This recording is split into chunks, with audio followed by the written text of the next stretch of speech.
Welcome to another edition of Power and Strategy TV.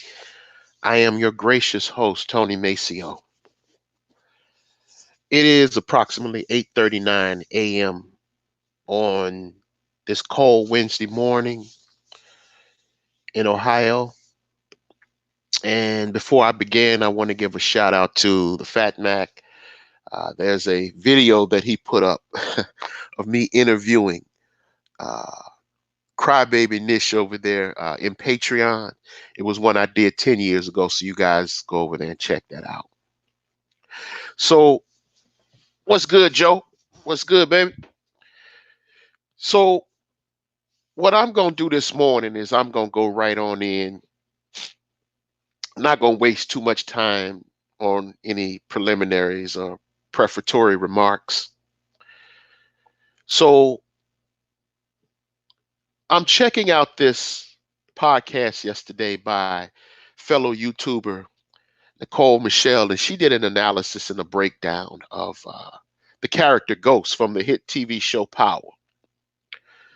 So I'm checking this out, and that podcast that she did yesterday, it was murderous. It was killer.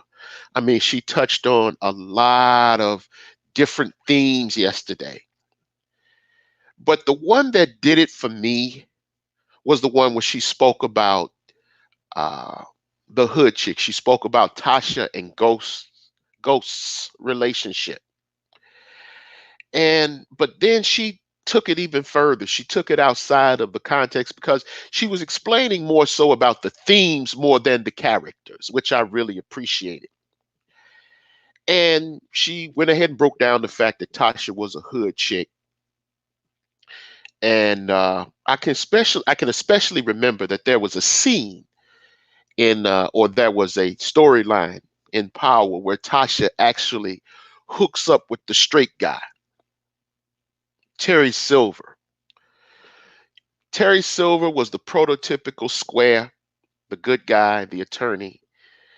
And if you watch the show, you'll all know what happened to him, and I'll get to that later. But what wound up triggering it for me was when she talked about the good guys coming to, the hood chicks. And so this is the inspiration for my podcast this morning: why Tasha won't smash good guys for free. And that's what I want to take a little time to go into this morning. I'm not going to be long. As a matter of fact, this is probably going to be very quick, but I'm going to get right to the point.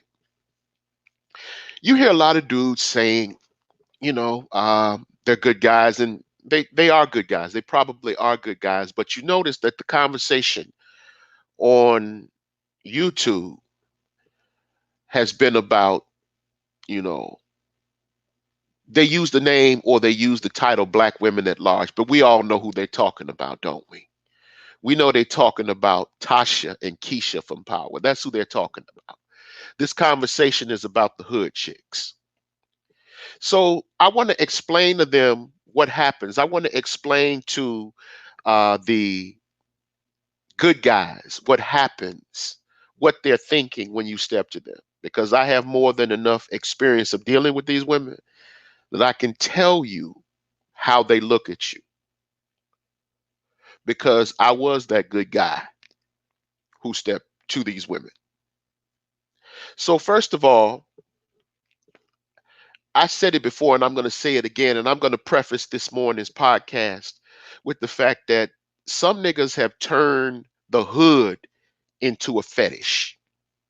Not just hood booty, but they've turned the hood into a fetish. The hood has become a fetish in the last 20 to 30 years. We've turned the lifestyles and the culture of the black underclass into a fetish. And so a lot of people have this voyeuristic fascination where they want the tales of the hood. There was this teacher on the television show Everybody Hates Chris. Chris's teacher, Mrs. Morello, she saw the hood as a fetish. She saw uh, hood niggas as a fetish. She saw black life as a fetish. And so that's what a lot of these good guys and a lot of these niggas have done.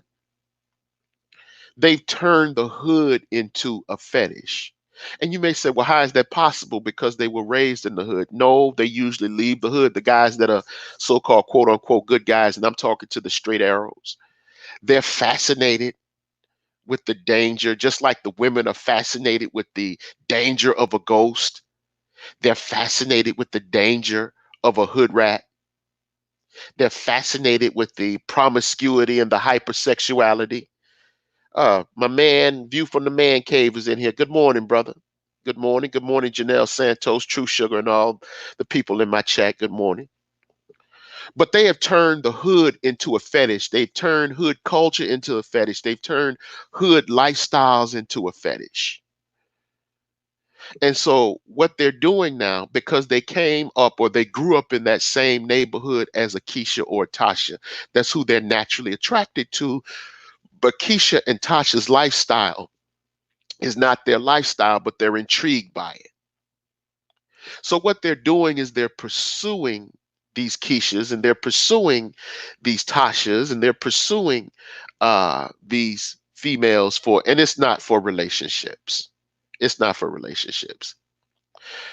They want to, a lot of these dudes, I said that they want the first right of refusal. And I still stand by that. They want to be the first to turn you down for a relationship. I'm going to be a little bit more graphic. What it is they're trying to get their rocks off. They're trying to get notches on their belt. They're trying to, in essence, fuck bitch you. And I'm talking to the hood chicks now. They're trying to fuck bitch you. That's what they're doing. They're trying to fuck bitch you. And what they're saying is because I got a job, can I get on? I got a job, can I get on? I got a degree, can I get on? But I want to talk about it a little bit from her perspective and how she looks at it. So you step into Tasha. I'll just use the names of the women from power to explain what I'm talking about, right? You roll up on Tasha. You roll up on Keisha. You may not be in a suit, but they can clearly see that you ain't about that life. They can clearly see that you don't come from their crooked straights. They can clearly see that you're not one of them. And by one of them, I mean somebody that participates in that hood culture. You're foreign to them. So right out the gate, right out the gate is something different about you. Right out the gate, you seem strange to them. Now you can argue whether that's wrong or whether that's right, but she ain't coming to you asking for no dick. You coming to her asking for some pussy. She ain't beating down your door trying to get in your condominium or your apartment. You're in her face trying to bend her over. So they can tell that you ain't about that life. They can tell that their lifestyle is not on you and it's not in you. So right away, you seem different to them. Right away, you're strange. So what she has detected that you're slumming. She's on to you. She knows that you're slumming. She knows you're out of place. She knows that you don't have any bright tomorrows for her. She knows that there's no happily ever after with you. Because see, one thing these niggas will talk about hood chicks, they'll talk about how hood chicks are supposedly dumb. And when it comes to the niggas that they fuck with, there's certainly some validity to that. And there are explanations and reasons for that as well. But they're not dumb when it comes to you. And the reason they're not dumb when it comes to you is that hood chicks come from an environment, from a predatory environment. So they possess a certain degree of short term predatory intelligence. They come from an environment where everybody is getting over on everybody. So it's only natural for her to get over on you. So here you come in her face. She know you slumming. She know you want some booty. She know you're not trying to put a ring on her finger. So why would she choose? Because some dudes will turn around and say, well, why are you making me jump through all these hoops to get the same pussy that you gave Ghost for free. And I'm going to explain that to you. I'm going to explain you exactly why you got to jump through those hoops. Nicole Michelle touched on this a little yesterday, but I'm going to touch on it a little bit more. The reason you have to jump through those hoops is because you're not from her world. Now, again, you can sit here and give morality judgments and say whether it's wrong or whether it's right, but you're not from her world. You're not from her culture. In the streets, you have to be tested. In the streets, you have to prove that your heart is verified. In the streets, they give you real nigga examinations. And what it is that in among poor people, among impoverished people, no matter what their color is, fighting is a way to affirm your dignity. Fighting is affirming your humanity and your self-respect. That's why she's testing you. Why is she making me do this and why is she making me do that? She's making you do all of that because she know you just there for some pussy. So in the first place, we got to start from the beginning. You're not from her world. She's not physically attracted to you. And that doesn't mean it's anything wrong with you. It just means she's not physically attracted to you. It does not mean you're defective. It does not mean you're deficient. It doesn't mean that you're a bad person. It doesn't mean any of that. It just means she's not attracted to you. That's all that means. But yet you're in your face perpetrating with your good intentions that are not so good for her. You see, in the story power, in the storyline, the scene for me in the sixth season, in the fifth or sixth season, when Ghost started to step out on Tasha for Angie, when he started to step out on Tasha for Angie, Tasha has a conversation with him in the car, and he's admitting his love for Angie, and then Tasha asks him, she said, "What the fuck, was I good enough?" And that comes to the tragedy of a lot of hood chicks. That comes to a lot of the blues that they go through as hood chicks. Because see, Tasha got an argument too. Tasha got an argument too. And when I break down this argument, it's going to explain exactly why you have to pay. And I'm going to go into excruciating detail on that in just a minute. But in the storyline, remember, Ghost married Tasha. He had children by Tasha. Tasha saw him through all that grime and all that filth in the streets. Tasha was the one who wanted to kill Canaan. If Ghost had listened to Tasha, Canaan never would have came back. Never. Tasha was more grimy than Ghost. Now, while you may look at her and give a value judgment of her character based on how grimy she was, it ain't no secret that both of them came from the hood in Queens. So they understand each other. I dare say Tasha was more gangster than he was. But now back to my original point. Tasha gave him 3 children. Tasha hung with him through thick and thin. Tasha hung with him through every scheme, every scam, every plan, even when Ghost made a move to take his club back from the gangster that took it over.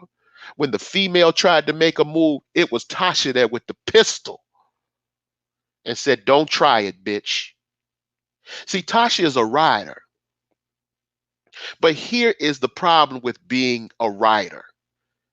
Here's the problem with being a writer for that kind of dude. For that kind of dude, as Miss Nicole eloquently pointed out, and she's in the chat room. Good morning, Miss Nicole Michelle. As she so eloquently pointed out in her podcast yesterday, Ghost is going to level up. And when Ghost levels up, Ghost is going to leave you. I'm just, it's fucked up. Let me come out and say that. That's not honorable. That's not honorable under anybody's code. The streets are otherwise. But it happens. I told y'all yesterday, the dating game is cold. There's nothing fair about it. That's why I can't understand why all these guys are sitting up here screaming about it's not fair and yelling. Of course, it's not supposed to be fair. It's not supposed to be fair. There's nothing egalitarian about that. So anyway, uh, when you ride for these dudes and they level up, they leave you behind. And from her perspective, that's kind of cold because you're leaving her behind with 3 children. You're leaving her behind after years of her riding for you. And that is a sad commentary. That's what I call the hood chick blues. They will ride for these niggas only to have these niggas leave them in the dust. Now, see, that I am sympathetic to. I understand, but that's some cold shit. That's some cold shit to take penitentiary chances for a nigga and then have him level up and dip on you and then leave you with his children. That's some cold shit. So now after having given her all for this nigga, he leaving her for a girl that is not even that physically appealing. But that's what they do. Because when these street cats, and I've said this for the longest, when these street cats level up, when they get out the streets, they're not looking for Tasha or Keisha. They're looking for Angie's. And the grimy ones, the ones that are not as refined as ghosts, the local $300 the dusty local $300 corner dealer, he'll take a Stacey Abrams. Now, he doesn't have a lot of money. Of course, he's broke, but he'll take a Stacey Abrams because a Stacey Abrams is going to legitimize him. A Stacey Abrams is going to put shit in her name for him. A Stacey Abrams is going to help him get that loan or help him get that car. That's what Stacey Abrams is going to do. She's going to legitimize him. Now, he'll probably fuck her life up too, but that's not the point. That's not the point. The point here is that the square chick is for the long term. Tasha is for the short term. Kind of like Billie Holiday and Lady Sings the Blues. So now we know why she's singing it. See, the hood chicks have a certain tragedy to their lives too. There's a certain type of sick prophecy that falls up over, that casts a huge shadow over their lives. So now understanding that, here you come, Mr. Good Guy, Mr. Straight Arrow. Here's a nigga she just rode for. Here's a nigga she just rode for. And he left her with 3 children. Maybe not 3, maybe 1, maybe 2. Maybe he just left her. Maybe he just leveled up and left her. Now here you come. She done been through the fire with this nigga, so she just supposed to just drop her drawers and give you some ass just because you got a job. She's just supposed to drop her drawers and give you some ass just because you have good character. Really? The last nigga that she put her life and her freedom on the line for just abandoned her. And here's a nigga that she don't know, that ain't from her world, that's an outsider. And she's just supposed to bend over for you. She's just supposed to prostrate and gap her legs open for you just because you have an income. So that's why you have to endure quote unquote price discrimination. That's why you have to pay a different cost than Ghost did. The reason Ghost got it for free is because Ghost is from that world. Ghost made his stripes. Ghost earned his stripes. Ghost is a confirmed soldier. Now, while you may not respect that or understand that, if you think about it from her perspective, it makes perfect sense. Because here you come, there's nothing masculine about you when you walk up in her face. There's nothing masculine about you. You don't display any aggression to her. She's still a woman. You think she don't want to be protected? She may be a little rough around the edges, but you think she don't want to be. You don't think that she want a man that's willing to throw down for her, because see, at least Ghost will bust a gun for her. Ghosts will let those cannons go for her. Ghosts will bust those gats. Ghosts will break out the heater for her. Ghosts will fight for her. What will you do? What will you do? You may be a black belt in Brazilian Jiu Jitsu. You may be skilled at Arnis. You may be skilled at Kali. You may be skilled at Krav Maga. You may be skilled at Shotokan karate. You may be skilled at Kung Fu. You may be skilled at whatever martial arts, but it's not readily apparent when she looks at you. So guess what you become? You're a trick. All your symbols of success only shows or further elucidates that you're not from her world. It further demonstrates that you're an outsider. So all of your symbols of success is just a means for her to assess or pat your pockets. Because let's get real, you're not there for anything tangible. You're not there for anything real. You're not there to put a ring on her finger. You're there for some pussy. So if you want some pussy, she wants some money. See how logical that is? See how much sense that makes? You're not there to give her a happily ever after. You're not there with the crystal slipper to pull her out of her circumstances. No, you there to fuck her and leave her in the hood. So she wants something for that. You have to pay for that, even if it is just 75. She wants something. But see, the slick hood chicks are not just gonna let you get off if you want to bang them for any length of time with just giving them a miniature investment. You're going to invest some time, and they're going to subject you to your real nigga examinations. Your life may be at risk fucking with her. Your life may be at risk fucking with her because, as fucked up as it sounds to you, she wants you to prove yourself. She wants you to prove that you're willing to protect her. That's your real nigga examination. That's why she will get into a whole lot of extra shit in the hood and then call you, because it's not so much as she wants you to come in and come in blasted and light up everybody in the spot. She wants to see how you will react. She wants to see if you're willing to ride. That's why she's calling you. She's not necessarily trying to get you fucked up, although that will and that does happen. She's trying to test your heart. Because again, for all the shit Ghost took her through, and for all the shit that Ghost will take her through, past, present, and future, when the chips are down, Ghost would ride for her.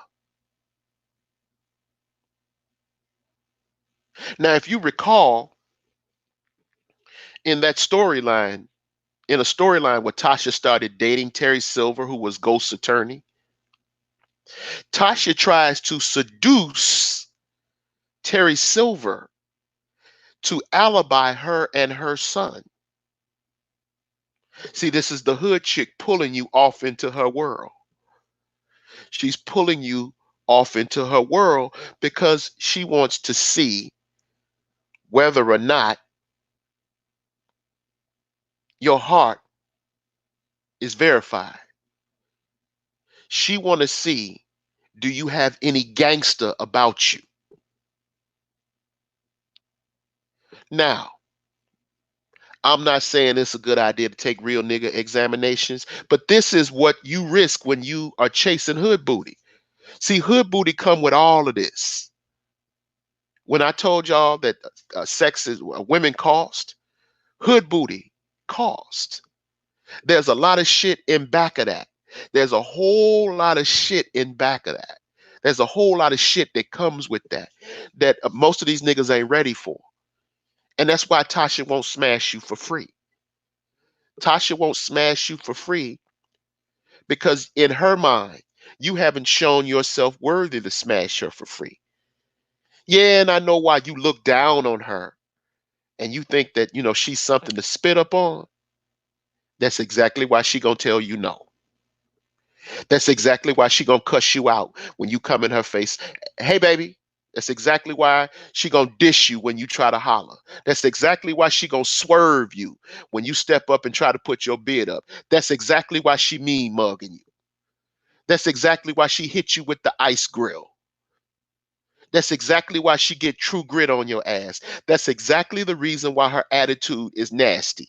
Why?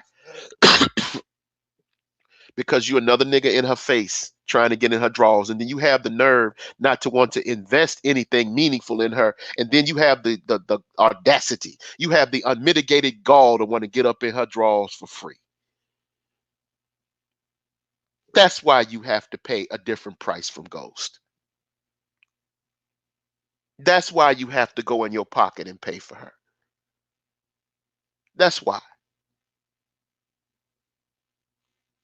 That's why she gonna take you through so much other shit than she will take a Ghost through. Tasha will go fuck a 350-pound cockeyed gangster because before she fucks with an in shape. You may be shaped like Ghost, but you may be square. But she'll fuck a nigga that look like Biggie Smalls before she fuck with you. The late Christopher Wallace, R.I.P. Biggie. She'll fuck with a nigga that look like Biggie before she fuck with you. Why? Because he possesses that swagger. He possesses that degree of aggression and masculinity that makes her feel protected. That's why. That's why you will get no love. That's why you get no props. That's why you have to go in your pocket. So from her perspective, she's saying, well, if you want some pussy, I want some money. And if you want pussy on a consistent basis, you're gonna have to show your worth to keep fucking me. That's what she means. That's what she's saying. And that's what you're upset about. That's why she's swerving you.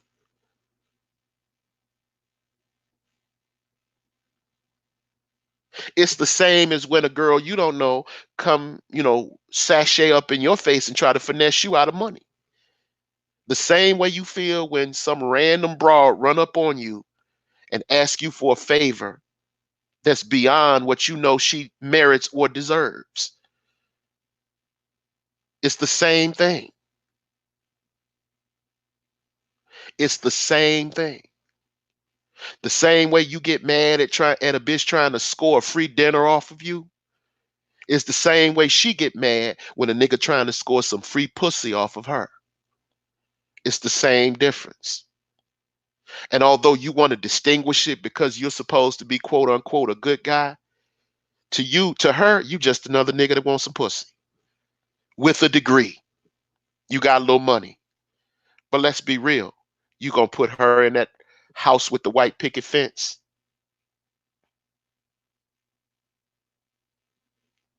You gonna put her next to a neighbor named Fred? You gonna get her a two-car garage? You gonna do all that for her? No, I didn't think so. I didn't think so. So yes, absolutely. Sometimes breaking them off with a few dollars is the best policy. When you're ready to curve her, you can remind her that it was just transactional. See, because Tasha respect that. Don't get me wrong. She don't want to be disrespected as a whole, but she understands transactions. Because even in her mind, that little money you gave her, she got something for you trying to get some pussy from her. You're not just gonna run up in her and then fuck bitch her and then leave her and then go marry the next bitch for free. See, Boogie says Ghost and Terry has the same energy. I respectfully disagree, sir. No, they did not. Terry wasn't willing to go hard in the paint where Ghost was. Ghost came from her block. Terry didn't. Terry was the square. So that's why Tasha is not going to bang you for free. Tasha will never bang you for free. That's not your swag. And the only reason she's banging Ghost for free is again because Ghost is familiar. Ghost is the prototype of a lot of niggas that she saw her mama banging. Ghost is her uncle. Ghost is her brothers. Ghost is her mama's numerous boyfriends parading in and out of her house.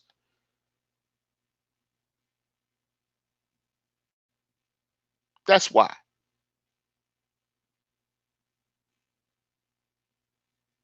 So I'm not here to beat up on square dudes. That's not what I'm here. I'm here to explain to you.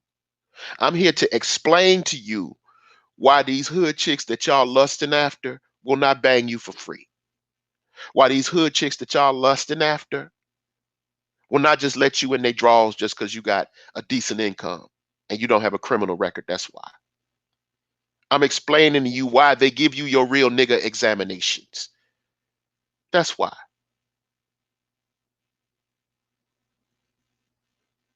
Because if you don't intend to be thorough, if you don't intend to close the deal, you better off engaging in a business exchange with her because see, you ain't ready for them consequences and externalities that come with dealing with her. You ain't ready for that. And you know you ain't ready for that.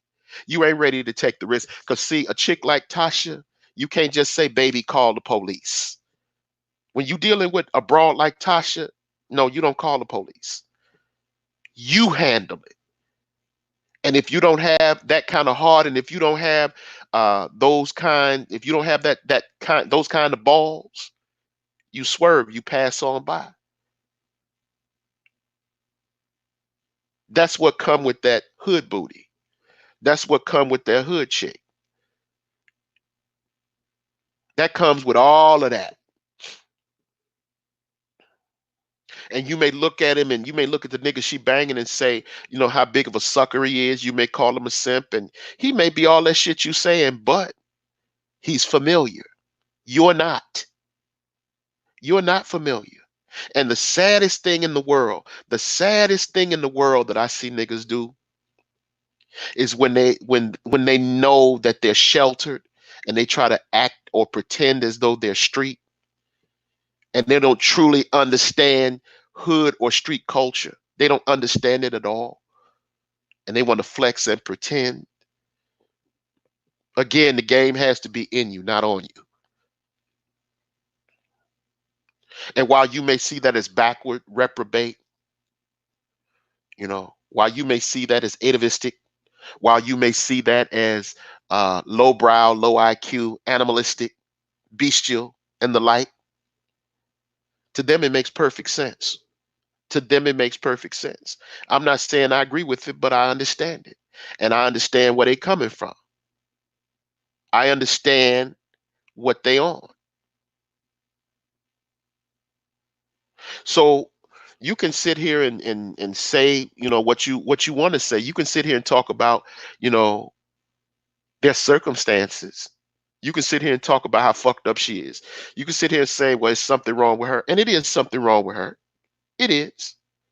But again, she ain't in your face asking for no pussy. Excuse me, she ain't in your face asking for no dick. You in her face asking for some pussy. You rolling up on her trying to holler. She ain't rolling up on you.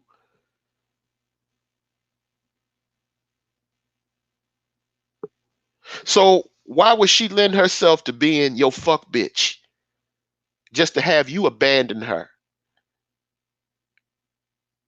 and go marry Angie, the square chick? Why would she do that? Ghost did that to her. Why would she let you do that to her? Why would she let a nigga that's not even from her world do that to her? Why would she let you get that off? So that's why you have to pay. That's why you have to pay, and that's why the price is different for you than it is for him.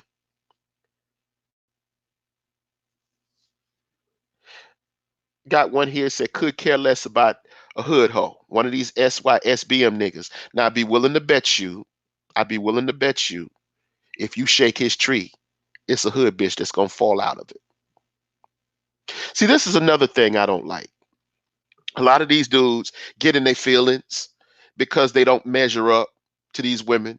or measure up to what these women want physically. So then what they want to do is they want to degrade them and talk about them. You can critique them, yes. You can critique them, yes. You can critique them till the cows come home. But trying to humiliate them out of jealousy and out of spite because they just won't bend over for you, that's corny, dude. It's corny.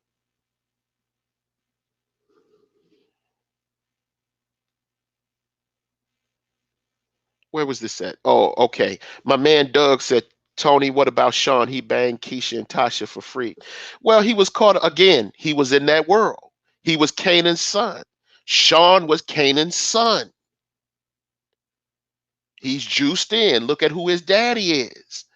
And again, he got caught up in the machinations between Tasha and Ghost. He banged Tasha for free because Tasha found out that Ghost was banging Angie. It was revenge sex. That's why. And that's another thing you get draped off in. When you start dealing with these chicks, you get drug off into their culture. You get drug off into all the drama that goes on in their lives, for better or worse. Keisha was just there because she was jealous of Tasha. She wanted what Tasha has. And that's another thing that you find with hood chicks.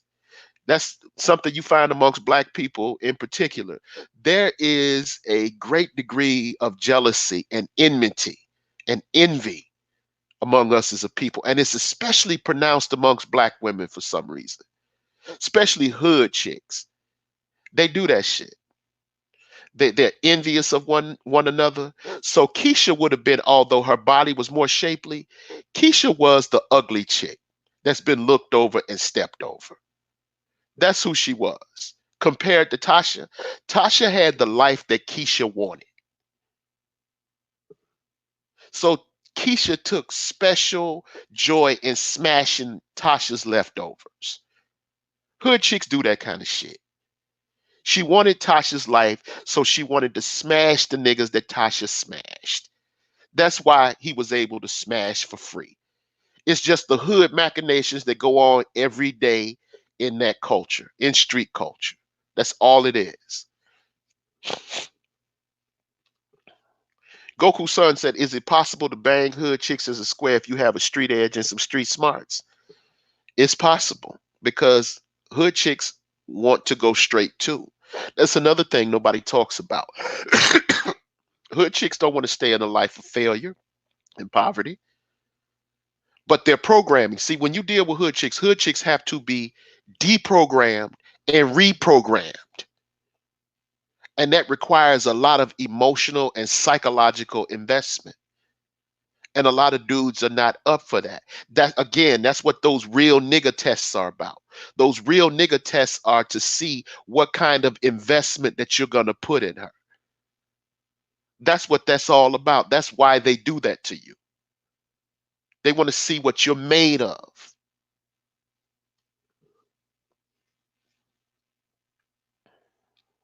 Says Sean was a square. Yeah, he was a square, but his daddy was a gangster. So he was in that world, and you got to remember, it was Ghost that had him around as his driver and bodyguard. So it's almost like being cool by association. It's like what some of these dudes would do. Some of these dudes that are not really intellect, what they'll do is they'll go and they'll, uh, nest under a dude that's an intellect, or they'll nest under the cool guy so that they become cool by association. See, that's the way Sean was. He was cool by association. And he knew all the secrets and all the dirt. So he wasn't really an outsider. He was from their world. So they're comfortable with him in a way that she wasn't comfortable with Terry Silver.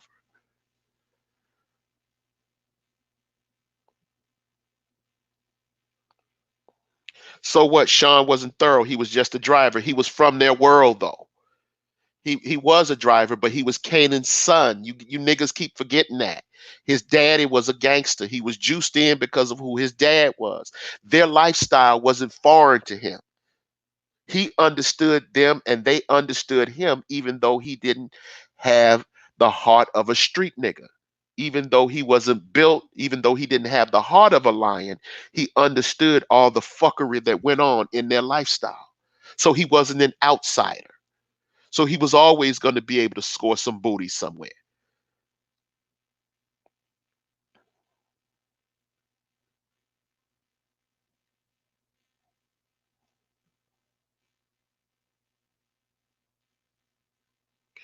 Let me go through some of these here.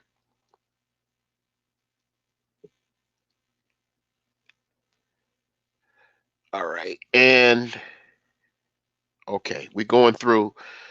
I don't want you guys to get, again, don't get draped off in the characters. Don't get draped off in the characters. I'm talking about the theme here. I'm talking about the ideas and concepts. I'm talking about the ideas and the concepts. Don't get draped off in the storyline. B Money says the problem with square niggas is that they're not in the regular life of the hood chick. You're running into that chick at the supermarket or laundromat. You just run into them hoes hanging out. Yep, that's exactly what it is. You're not from that world. You're not about that life. That's the problem. So with those chicks, if you want to smash, it's better off just being honest and engaging in that exchange and letting it go, because if you're not willing to make that investment, if you're not willing to make that investment, then just leave them alone. And when you make that investment, you have to understand everything that is involved in making that investment. You have to understand everything that goes into making that investment. And if you're not willing to make that investment, just leave them alone. But you still want to smash them. And so I'm back to my podcast yesterday. If you want to smash them, just go in your pocket and shut up. That's what I meant when I said go in your pocket and shut up. Stop all this bitching and whining about why they won't give you any pussy. You know you're not trying to marry that girl. And that's another thing that I see a lot. I see a lot of intellectual dishonesty. A lot of dudes acting as though, or speaking or talking as though they're getting ready to wife Keisha or Tasha. And they know they're not. They know that they just want to smash Keisha or Tasha. But that argument of marriage and long term mating, they think that that gives them the moral high ground if they mention marriage. So now they can turn around and throw it back in your face and say, see, you don't want a good man. See, you don't want a husband. See, you don't want, a healthy and productive and vibrant children. See, you want this. No, no, no. You there to smash just like him. You just want the right to swerve her first. You just want the right to fuck bitch her. So now they're changing the conversation to marriage because they know if they tell the truth that they just there for the ass, they know it would verify and validate everything that Tasha's been thinking about them in the first place. You don't think when you step to Tasha that she don't know that you want some ass. You don't really think that she know what you want. Again, you out of place. You ain't from her world. You're not in her regular life, as B Money says. You really don't think that she knows what you on when you step to her? You're the only one that is living in your deception.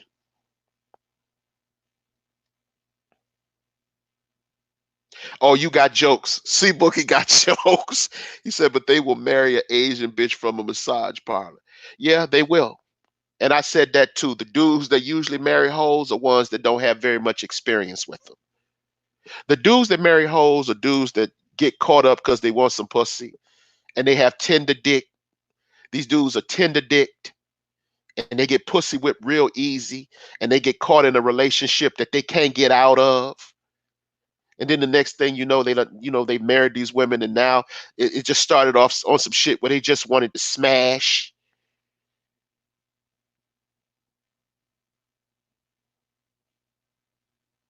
So, you know, they're in a situation they can't get out of. They just wanted to smash the girl and leave, but they done made all these promises, and they make that they'll put their character and their credibility in question if they punk out. So they wind up being intimidated into a relationship that they didn't want when they just wanted to screw, when all they had to do was just get that girl a little bit of money and keep it moving. And they could have went and found the good girl that they wanted. See, here's the secret. Here now is the secret. Tasha will take the 20, no, excuse me, Tasha will accept the 75. Whatever your 75 may be. It may not be 75 for you. It may be 100. It may be 200. It may be 300. Tasha will accept that little money up front because, see, that makes sense to her. If you want some ass, she wants some money. Tasha will accept that. And the reason Tasha will accept it is because, again, it makes sense. You ain't from her world. So what else would you want from her except some sex? What other reason would you be in her face except for some sex? That makes sense to her. Now you speak in her language. Again, she may, get upset, or she may stage this little one act play as though she's insulted because she don't want you to treat her like a whore. She still wants to be respected. Now, is that crazy? Is that hypocritical? Of course it is. But this is just how she thinks. In other words, yep, just be upfront with her. Just be upfront with her. Just be upfront with her. Don't come in there acting like you want to marry her when you really want to smash. She know you slumming. She knows she's a sexual fetish to you. She knows that she's the product of your wet dreams and your desires. So just keep it all the way a buck. As we used to say, you don't have to lie to kick it. You don't have to lie to kick it.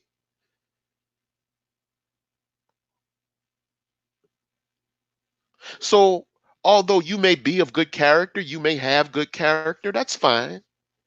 Well, then be consistent with your character and keep it all the way a buck.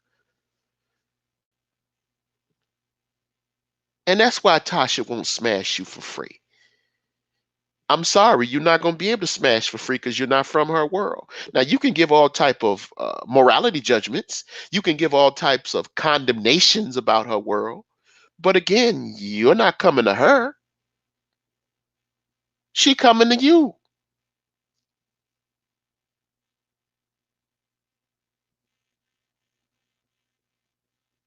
You know, and you can talk all that stuff about, oh, she's not this and she's not that. But again, I reiterate, she's not coming to you. You're coming to her.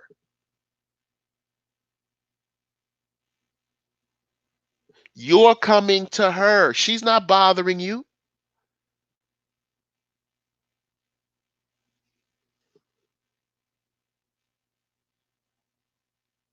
So, I mean, you have to check yourself. Just like you want her to be humble, you got to be honest.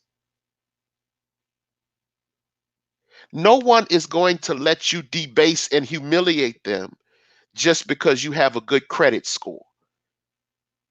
No one is going to let you drag them just because you're spurned or in your feelings about being rejected.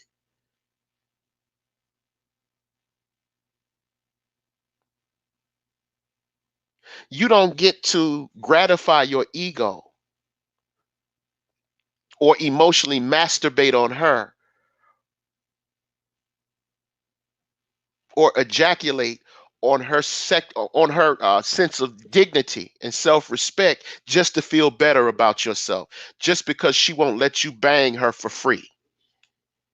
No woman is going to let you do that. Nobody is going to let you do that. Nobody's going to let you do that.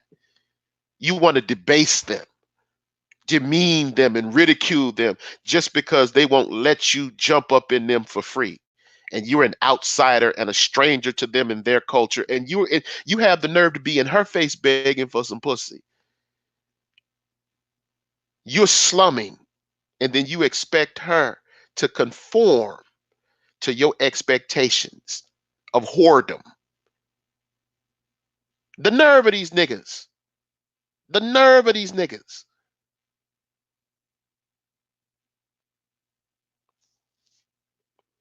See, Boogie says these dudes don't realize that women don't care about the opinions of dudes. They don't. You're invisible. You're a non-factor anyway. What they care about you. That, I mean, again, they're not attracted to you. If we follow the rule that women are visual, if we follow the idea or the ideology that women are visual, if you're not visually appealing and you can't punish me, why do I give a fuck about what you say? I don't. You have no means to enforce any rules, regulations, or guidelines. Why would I care?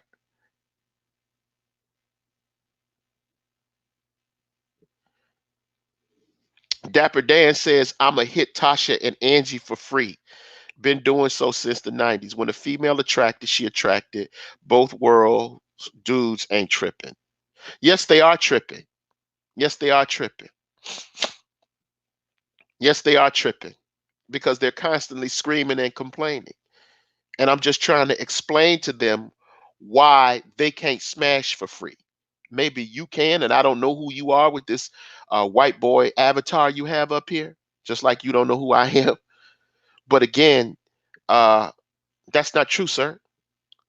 Pookie and excuse me, Jamarquavius, Daquan, Tayshawn, and Tavion ain't tripping. Matter of fact, again, if you look at if the show is any indication, Ghost ain't tripping on Tasha. He ain't. He could care less. He ain't tripping on Tasha. He don't give a damn about Tasha. And that's the sad part. That's the sad part. Again, that's the blues. And that's why the lady is singing it. Goku Sun said, I ain't gonna lie, I smashed a lot of them Asian massage women. They like getting dug out by brothers.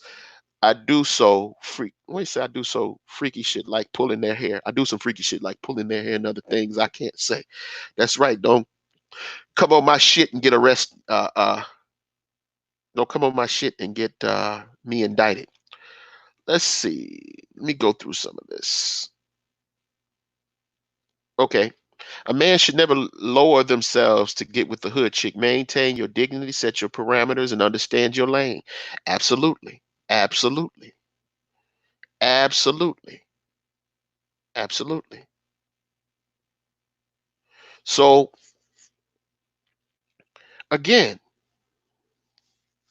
this is why Tasha won't smash you for free. She won't. Said you read wrong, guys who can hit both sides of women don't care about. Okay, that's wonderful. Fine. My bad. Uh that's not sad. That is not sad, Tony. Well, you need to talk to them because obviously they're upset about it. But again, this is the reason why they won't smash you for free. Again, you can sit here and talk about their lifestyle. You can look down on them. You're free to do that. You're free to do that. But let's remember now, again, they're not talking about you. They don't give a shit about you. You're invisible. Why do you spend so much time talking about them? Why do you spend so much time going in on them? I know why. It's because their rejection and their insults and their disses hurt. Because what you're saying is, how dare you, you lowly hood rat, reject me? How dare you swerve me? But what I'm telling you is, you can still get on.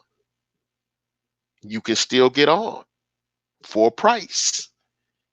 You can still get on for a price. Are you willing to pay that price? Or do you want to keep bitching? Again, you're not from her world. And it's not about whether or not you're a nice guy. That's not what it's about. This is about honesty. And I know some dudes are going to say, well, women do the most lying. Deception comes with the dating game. It's time that y'all take off these rose colored glasses. In the hookup culture, in the quest for short-term booty, everybody is deceptive. Matter of fact, 98% of the population is deceptive when it comes to short-term sex. Most people are deceptive when it comes to short-term sex. So it's not about being nice. It's not about being nice at all. It's about being honest. It's about being honest.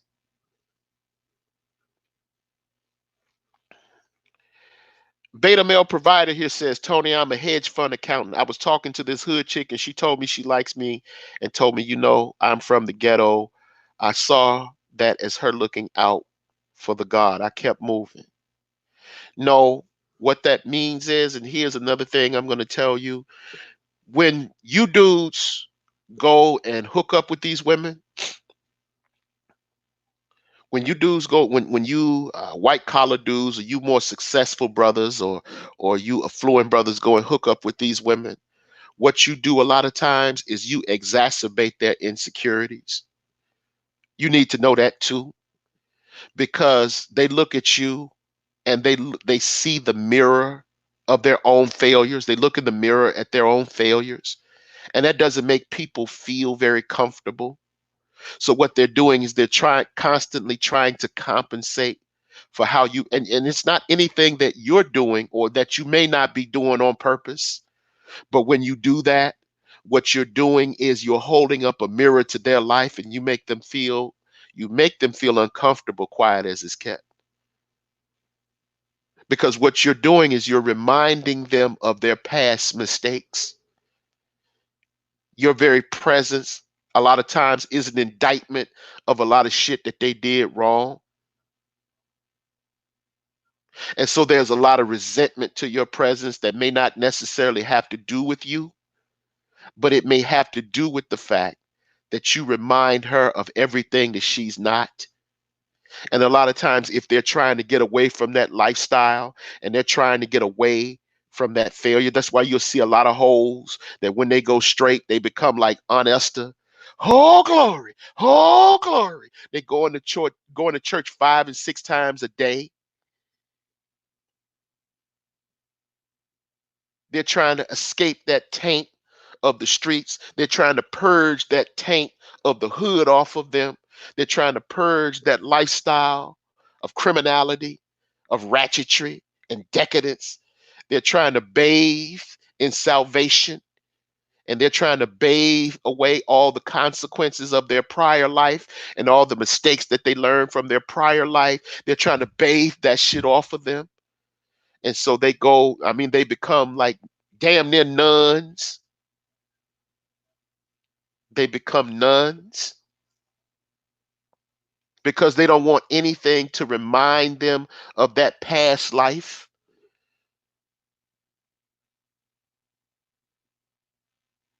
And that's why a lot of times you'll see, and that will make up the difference. A lot of times you'll see how these dudes, uh, where they find these straight laced dudes that need to get it in, and they come from a background where they were very promiscuous with the ghost nigga, and now you want her to be as nasty with you as she was with Ghost, and she can't be as nasty with you as she was with Ghost because that reminds her when she was out in the streets.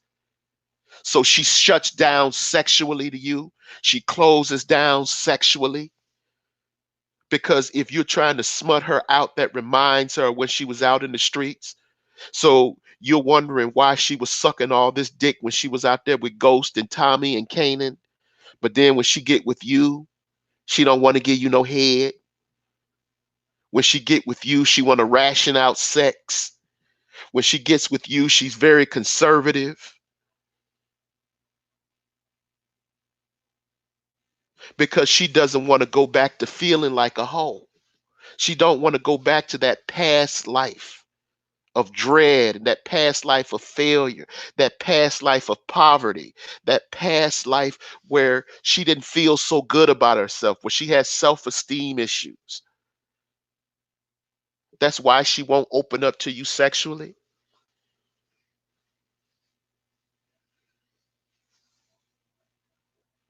That's it. That's it.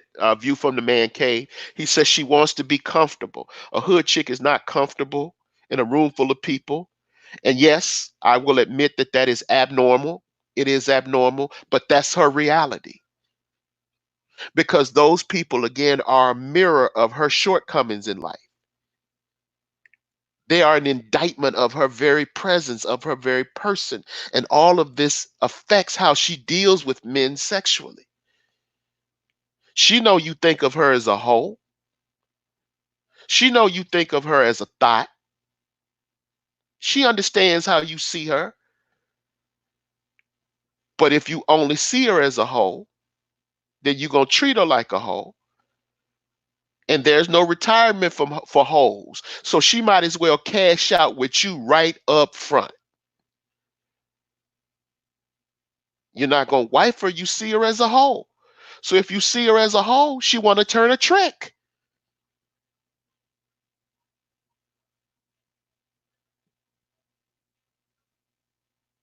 If you look at her as a hoe, you can't get mad when she want to turn a trick. I'm going to say that again. If you look at her as a hoe, don't get mad when she want to turn a trick. But the problem is you want her to be a hoe, but you don't want to be a trick. It's only three people involved in a transaction. Well, nowadays it's two because the pimp is gone to the wayside. But in a sexual transaction, it ain't but two people involved in a sexual transaction. And that's a hoe and a trick. You ain't the hoe. You ain't the hoe. So you must be the trick.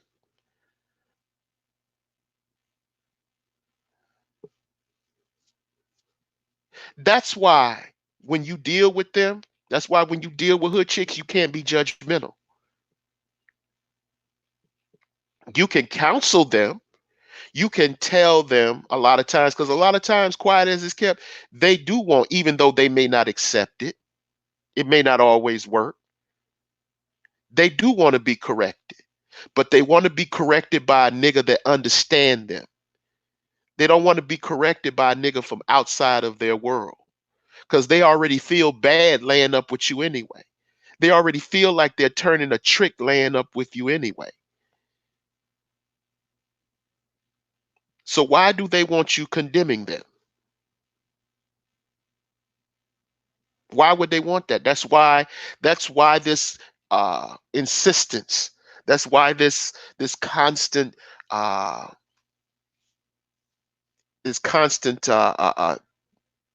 recitation, of only God can judge me. That's telling you how they feel about themselves. They're telling you they're telling you, look, I'm dirty. They're telling you, look, I'm ghetto, I'm hood. Only God can judge me. It's a defense mechanism.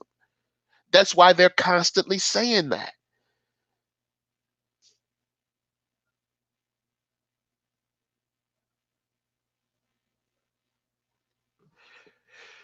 Ricardo Rodney says, I don't have a problem with women rejecting me, but I do have a problem with women who expect me to be something that I know that they are not attracted to, which is some misleading shit. They don't expect you to be anything. That's the thing. They don't expect you to be anything because they know. Here's the thing. They know who you are when you step to them. Again, hood chicks possess a special degree of predatory intelligence. When you hear me say, or when you heard me say, um, that they're just dumb enough to be dangerous, when you hear me say that they're dumb enough to be dangerous, I'm talking about with Ghost. I'm not talking about with you. With you, they become very predatory. They can smell the desperation on you. They know what you're not. They know you're not authentic. They know you're not in the streets. And again, if they're not attracted to you and all you want is some pussy, then what she's saying is let's turn a trick. Then turn the trick.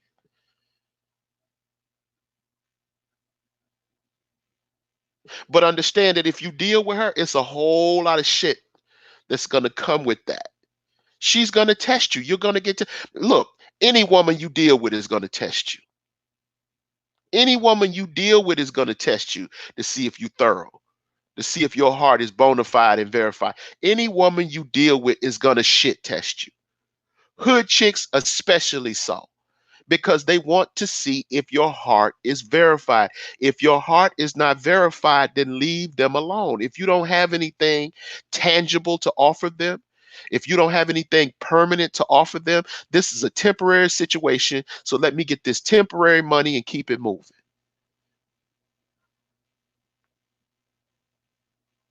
That's what it is. That's what it's about. So that's why you're going to get those real nigga examinations. That's why she going to take you through a whole bunch of shit because she know you're not permanent. You're temporary. So she's going to get as much as she can out of you before you dip because you're trying to get as much as you can out of her before you dip. But again, nobody's saying this. Everybody is acting as though they want to marry these girls. They know good and damn well they don't want to marry these women. They know that. They know that they just want to bang these women. But they know if they say that, they lose ground. They know if they say that, the argument is over. They know if they say that, their positions are shot to hell. They know that they can't defend that position. A subpar nigga physically, a subpar nigga socially, a nigga that doesn't possess any masculine traits now wants to dominate a woman that he has no no way to relate to, that he doesn't have the skill set to deal with, that he doesn't even know how to talk to. That's a woman that he wants to dominate. And they know that if they say that, you'll stop listening to them. They know it just becomes some sour grapes shit. And they argument to go right on down the fucking drain, right on down into the sewer where it belongs.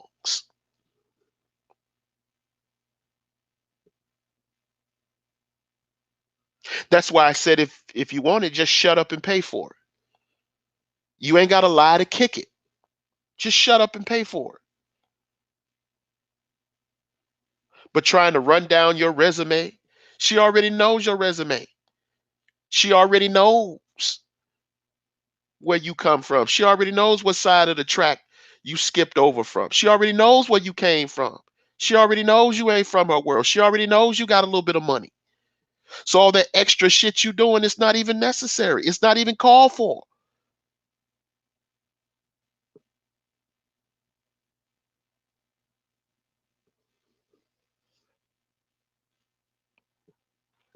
Jonathan Smith said that's why these niggas go to these foreign countries just to smash them. Yeah, they going to smash. They ain't going to find wives.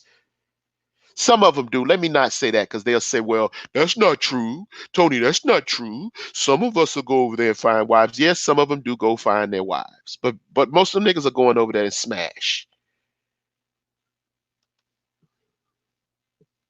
Don't say that, Miss Santos. You'll piss them off. They hate to hear that. She says he has no business in that lane. Switch lanes. So they don't want to stay in their lanes. That's the whole problem. That's the whole problem. Here's my beef. A lot of these dudes act like the women that they're complaining about. They'll complain about how women don't want to stay in their lanes. So why should they have to stay in their lane? Nigga, you're not a woman. You're not a woman. Because here's the entire but decisive advantage. Y'all ready for this? A woman can get some dick faster than you can get some pussy. That's her advantage. She can get laid faster than you can. She can get laid faster than you can. But when you tell them to stay in their lane, they say, no, no, no, I shouldn't have to stay in my lane. I shouldn't have to stay in my lane. I have money. So, yeah, if you have money, you may be able to switch lanes. But now my question is that if you switch lanes, what kind of car are you driving? What kind of car are you driving if you switch lanes? Because if you switch lanes in a Yugo, nobody really gives a shit. As a matter of fact, if you switch lanes in a Yugo, you might get ran over. But if you switch lanes and you in a Porsche, or you switch lanes and you in a Maybach, or you switch lanes and you in a BMW, now you saying something. But guess what? You got to keep up the payments on that BMW. You got to keep up the maintenance on that BMW. You got to make sure you get the oil changed on that BMW. You got to get that vehicle serviced on that BMW. Beta male provider's back and he says, I'm not staying in my lane. I have money. Okay, don't stay in your lane. Don't stay in your lane. But understand that if you're dealing with a chick from a poor environment and she wants some money, then you just have to be comfortable with being a trick. If you don't want anything but short-term sex, you don't want to stay in your lane, you don't want anything but short-term sex, then turn the trick. You bought cash, good. Pay cash. Wonderful. You able to pay cash for your car. Wonderful. All of that is beautiful. But what I'm telling you is if you want the hood chick, just shut up and pay for it. You don't need to go through all of that. Just shut up and pay for it. Just shut up and pay for it. That's all I'm saying. That's all I'm saying. So when you say, well, B Money says I have money, just having that attitude makes you an ATM. No, it doesn't make you an ATM. This is an exchange. I didn't say go become her man. I didn't say that. I didn't say go become her man. I said transaction. This is transactional. This is transactional. Because that's what this is. You want some sex, she wants some money. Simple. Simple. Simple. Simple. You want some sex, she wants some money. Just trade. Just trade. Don't spend so much time trying to look like you're worthy to be at the table. Spend the time closing the deal. It's not necessary to prove who you are. She knows who you are. Get down to trading. Trade. Trade. Stop trying to look like you're important and go ahead and get laid. You doing too much. You doing too much. This is transactional. Engage in the fucking trade. Everybody knows which side each party is representing. We know who the parties to the negotiation are. We know who they are. We know what they come to the table with. Sit down and trade. Stop wasting all this time complaining and belly aching. Trade. Go ahead and trade.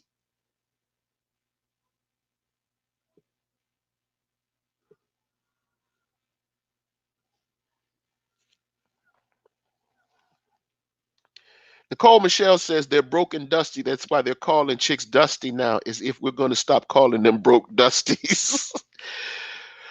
Well, that's that Pee Wee Herman. I know you are, but what am I shit? That's that childish, I know you are, but what? And I'm dating myself. Y'all probably don't remember who Pee Wee Herman is, but that's a classic thing he used to do. Used to call him a name. I know you are, but what am I? I know you are, but what am I? It's really very rather childish. But those are the types of things that they do. So Goku-san, my man Goku-san says you got to watch some of these hoes when you break bread for play. Some of these, bro. That's right. You don't take leave of your senses, but you're taking that risk when you step outside your lane to go fuck with them. You take that risk that you may get set up. That's a part of the game. You getting set up is a part of the game. All that come with fucking with them. All of that's a part of dealing with them. You run that risk. So if you ain't about that life, you might want to stay on the porch. If you ain't about that life, you might want to stay on the porch.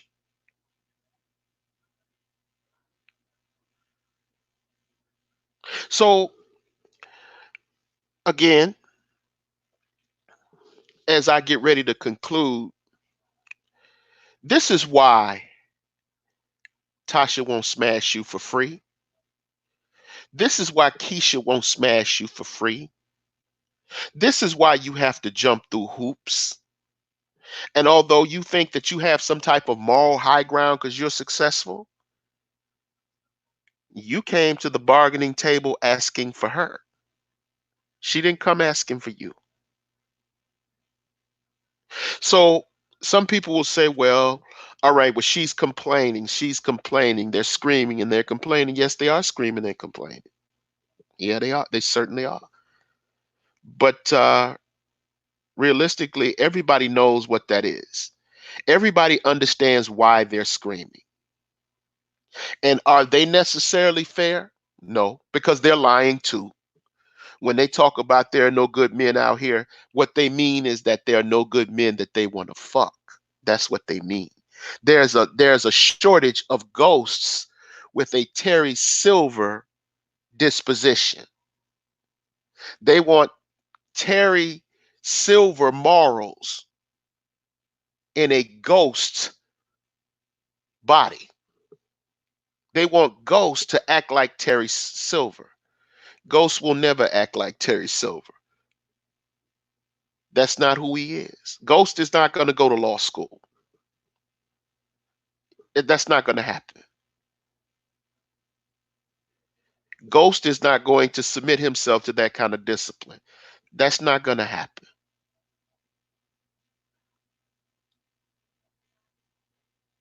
It's just not going to happen. So when they say that, everybody knows what they mean. But what they won't tell you, what they're not saying, when they say no good men, they're no good men, what they won't tell you is that you're invisible to them. That's why they don't take the time to distinguish between you and them, because to those chicks coming from where they come from, you're invisible. They don't even see you. That's why they don't distinguish between you and ghosts, because you're invisible to them. You're invisible to them until ghost leaves them with 3 children. Then you become visible. And you may say that's fucked up. You're right, it is fucked up. It is wrong. It's wrong. There's no doubt about it. It's wrong. It's wrong. You're invisible until it's time for them to hit the wall. Then that's when they see you. And is that demeaning? No doubt it is demeaning.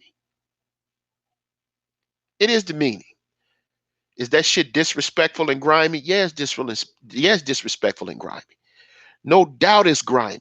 No doubt it's gutter.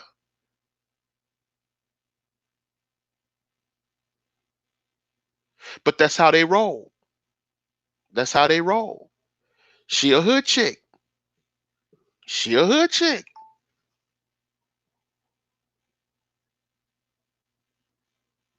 So, I mean, I don't know what to expect. I don't know what to say. I think Excalibur says it perfectly. He said the game is the game. It's colder than a motherfucker. It is. It is. It's cold. It's cold. It's cold. So, I mean, I don't know what to tell you. This is the game. It's nothing is promised. Not even marriages are promised. Not even monogamous marriages are safe. Nobody's safe. That's what I've been telling you guys forever. Nobody's safe.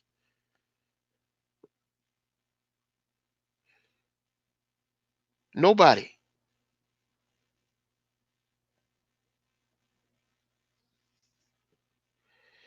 YouTube News is back. He says, peace to Tony and Big Mike. Y'all my niggas, but I'm not tricking on these worthless broads. That's fine. Get it how you got it. When we're not telling you to do anything that you don't want to do or that you don't do. That's not what we're here for. We're not telling you to do that. We're not admonishing anybody. We're just explaining why certain shit happens and why certain shit goes down. That's why. That's the only thing we're doing.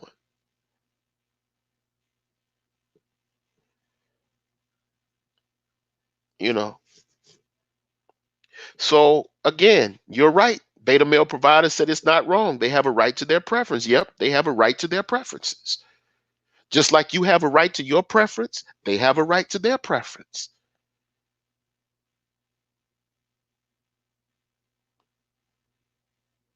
And that leads us to where we came. You took the words right out of my mouth. Nicole Michelle took the words right out of my mouth. She said square black people aren't attracted to one another. That's what the whole problem is. Because the dudes that have their money right, that have their money game together, they ain't attracted to no square chick. The blurs, they're not attracted to the black female nerds. The dudes that have their money right are not attracted to the women that would give them a good home life. They're not attracted to the wife, they're attracted to the whore. That's what the whole problem is. They're attracted to the whore. The dudes that have their money right want to go turn a trick, but they just won't be honest about wanting to go turn that trick. They want to lie and go through all these gestures and go through all these facades and jump through all these hoops when they can just say that they superficial and they just want to turn a trick. But they hate that because they don't want to be degraded. That's the funny thing. They hate that. They don't want to be degraded. But then they want to degrade the hoe. They don't want to be degraded, but they want to degrade the hoe. And that's why it's so much fuckery around dealing with hood chicks. Because they don't want her to disrespect them, but they want the right to fuck bitch and disrespect her. If you want hot women, it's gonna cost you. It's gonna cost you. YouTube says not saying all, but a lot of blurred broads are ugly. Okay, I'll give you that. They are. Let's say they ugly. Let's say they ugly. You want the pretty ones, right? You want the hot chicks. If you want the hot chicks, then shut up and pay for it. But you don't want to pay for it either. So what do you want? You can't have it both ways.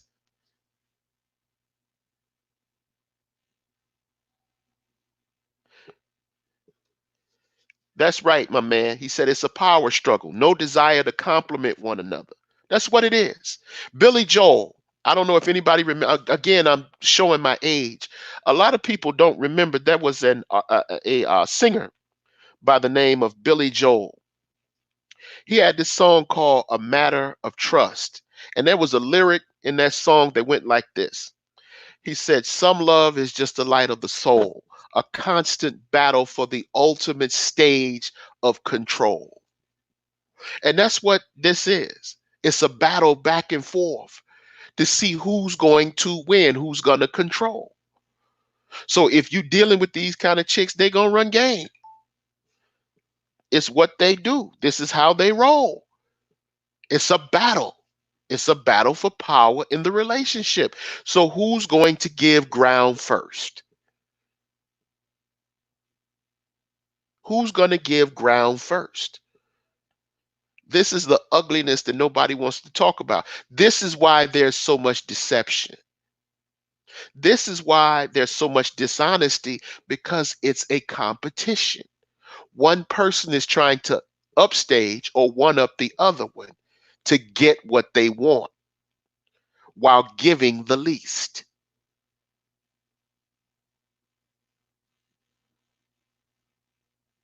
This is why the game is so grimy. This is why it's so gutter.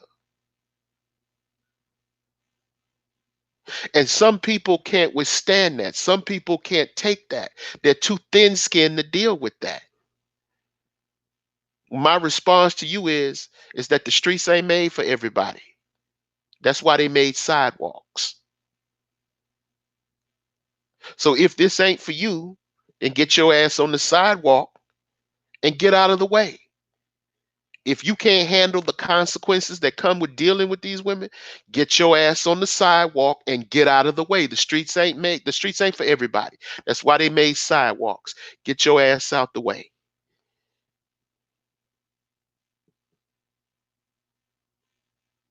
So if you don't want to deal with them, if you don't want to deal with that, and you don't want to deal with the blurs, I guess you'll have nothing. I guess you'll have nothing. Shout out to my man George Macon. George Macon says, Tony, these lame dudes will never understand what you're trying to teach them. I'm just trying to explain the game. I'm not here to dump on them. I'm not here to humiliate them. I'm just trying to explain to them, George, why Tasha will not smash them for free. I just want you to understand why Tasha will not smash you for free. I want you to understand why price discrimination exists. I want you to understand why you have to pay one price and why he has to pay another. And if that arrangement is unacceptable for you, then just swerve her. Just leave her alone. But you can't leave her alone because in Black America, Tasha is everywhere. That's another thing that we don't want to discuss is that Tasha is everywhere. You know where Tasha comes from? Tasha comes from the working class to working poor community. That's where a lot of these women come from that they're attracted to. That's where a lot of these urban models come from that they're attracted to. They come from working class and working poor communities. Middle class women ain't spreading their cheeks open for no centerfold. You're not going to catch no middle class generally. Generally, there are certain notable exceptions, but you're not going to catch no middle class girl in no thong in Maxim magazine or in Fed magazine or any of these other hood publications that they circulate at the local bootleg DVD store.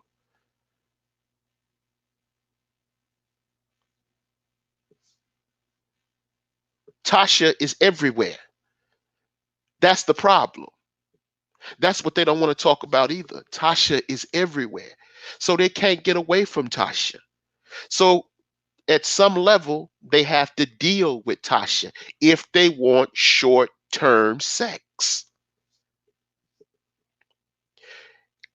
Miss Nicole Michelle says they're already paying for sex. They just don't want to pay the poor black chick from the hood. They feel entitled to her body because she's poor and black. Yep, that's exactly what it is. That's exactly what it is. That's exactly what it is. That's exactly what it is. They think that with all her problems, she's naturally supposed to give them some ass for free. And that's why she feels insulted. That's why she disrespects you because she intuitively understands that that's exactly what you're on. You have this sense of entitlement to where you think you're entitled to her ass for nothing because she's poor. And that is insulting to her. And that would be insulting to anybody.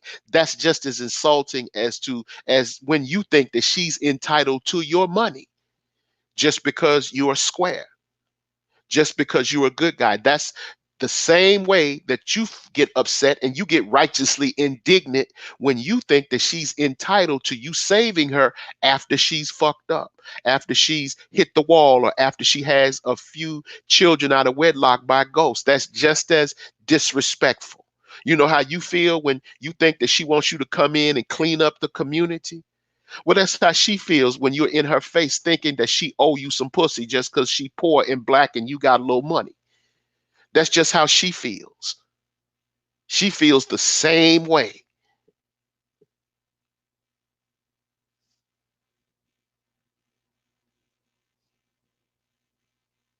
So, and here's the thing. Here's the thing. Here's the thing that kills me though. They'll cash out with white girls. They'll go cash out with white girls. They'll go cash out with white girls. They'll go cash out with every other girl on the planet, but they don't want to cash out with Keisha. They don't want to cash out with Keisha, but they'll cash out with everybody else but Keisha. They'll cash out with everybody else but Tasha. And that's exactly why Tasha wants you to go in your pocket. That's exactly why Tasha won't let you smash for free. They don't owe you anything. You don't owe them anything, but all you in their face. Or well, she's coming to me and asking me to clean up. She's asking me to step up. She's really not. She really ain't. She just wants some money. She just wants some money. That's really what she wants. She wants some money. So y'all sit down and horse trade. Y'all sit down and horse trade. Y'all sit down and horse trade. You ain't got to clean up the community. She just trying to get Jamal some school clothes. You ain't got to come in the house. She just trying to get that power bill paid. You don't have to come in and play stepdaddy. Just put some on the water bill. You ain't got to come in and try to save her. She just need a little help on rent. That's not necessary. You don't have to go that far. You don't have to go that far. Just give her a little help. George says, Tony, the problem isn't with Keisha. It's with Ghost, the hate that she got that she chose Ghost. Well, yeah, but I'm telling them they can get on, but it's going to cost them, George. That's the only thing I'm telling them. They can get on. They're mad that they have to pay. That's what the problem is. They're upset that they have to pay, that they can't smash for free. And I explained to them the reason Ghost can smash for free is because at least Ghost is going to go to war for her. Ghost is going to let them cannons go for her. What are you willing to do? Oh, you going to call the police. Keisha don't fuck with the police. Tasha don't fuck with the police. Gangsters, the real gangsters don't report crimes. Well, I'm not a gangster. Well, yeah, you're right. You're not a gangster. So you probably shouldn't be in her face if you ain't about that life. You're not from the streets. Well, if you're not from the streets, you shouldn't be in her face because you're not about that life.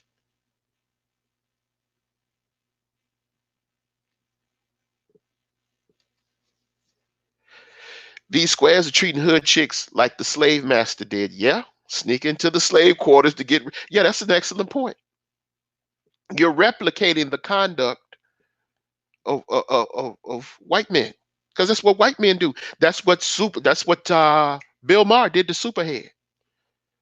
He went and got him some ratchet booty, and after he went and got him some ratchet booty, he threw her away and called her worthless and ghetto. So now ask yourself, are you doing the same thing Bill Maher did to Superhead? Come on, let's be real. Let's keep it 100. That's a discussion you ain't prepared to have though now, is it? You ain't prepared for that talk. Now it's easier to talk about her choices. You can talk about her choices to keep from talking about your choices. Because your choices are ordained by God. You on that right of king shit. It's your right. It's your right. Well, yeah, it's your right. The right is yours, but the responsibility is yours too. Oh, but you want the right without the responsibility, right? Don't work that way, player. Cash out, trade, cash out, or be gone.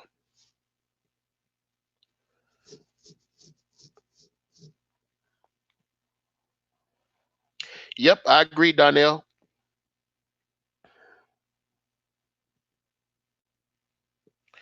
I agree. Walt Joe, my favorite YouTuber, is in here. He says, why are all these college guys going after hood chicks? The reason is, Walt, is because they're attracted to these hood chicks.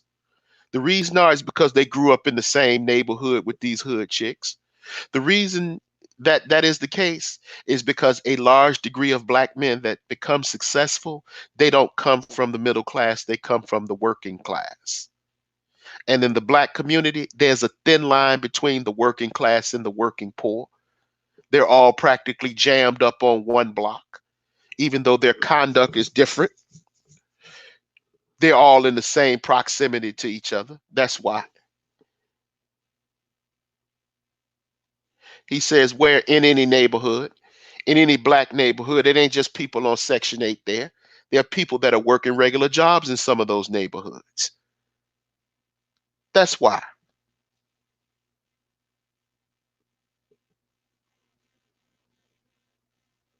You said, where are all these guys attracted? Go to any college. Go to any club. Go to any nightclub. You want to know where? Go to any nightclub. Go to any nightclub. That's where they are. Go to any nightclub or any social mixer. Go to any bar and you'll see a college dude up in a hood chick's face. Beta male provider says, I'm not from the streets. I'm in her face because I love. Exactly. You in her face because you love pussy. That's why you in her face. And she gonna give you an audience because she wants some money. That's why. That's why.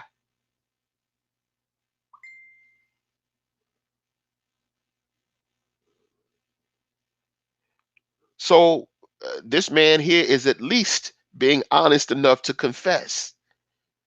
At least he's being honest enough to put it on the table as to why he's up in her face. He said, I see them going for attractive women. Yeah. And that's another thing they won't tell you. The most attractive women in the black community, I'm sorry, they come from the working class. The women that they're after, excuse me, the women that they're after comes from the working class and working poor communities. That's what most of these dudes are attracted to.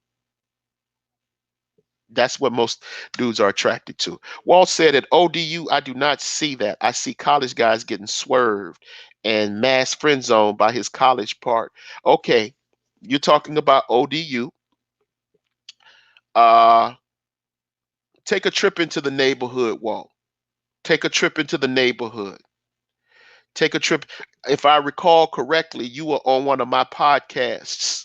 So look at that podcast you were on and those questions that you asked me when we were talking about child support.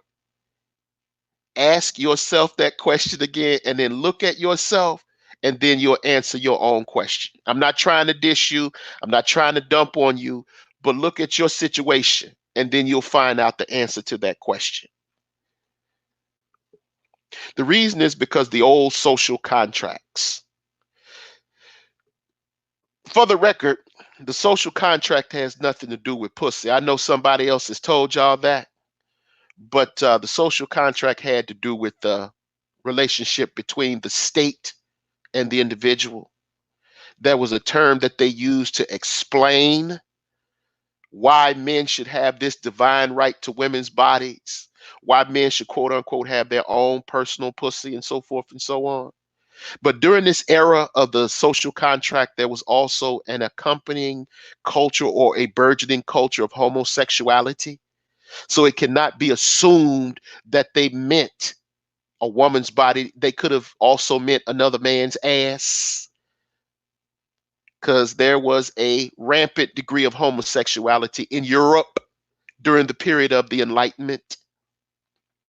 The social contract, the critique on the social contract was put up by Carol. I forget what the woman's name is. I actually read the book. The woman is a feminist, by the way. That was a feminist critique on Enlightenment philosophy. Feminism, a 20th century construction over a 17th or 18th century idea and concept. I'm not sure as to how accurate that is, but I do understand what they were saying. I do get what they were trying to say. I do understand where they were going, but it's not always a straight line. There are always a lot of other moving parts involved in these kinds of analysis. So when you talk about the social contract, you have to be very definite. What it really is social entitlement and expectations, but we're trying to disguise it to show that we should be entitled to a woman's body. I get that. I understand it. I'm a guy because I have those same inclinations. But anyway, my man here says facts. He said, best sex I've had was with chicks that I did not want to get pregnant. Damn, that's crazy. Well, that's how you should do it. You should never run around just rampantly knocking women up. You should never just run around rampantly doing that. So, all right. My man, view from the my man view from the Man Cave says, watch the Animal Planet.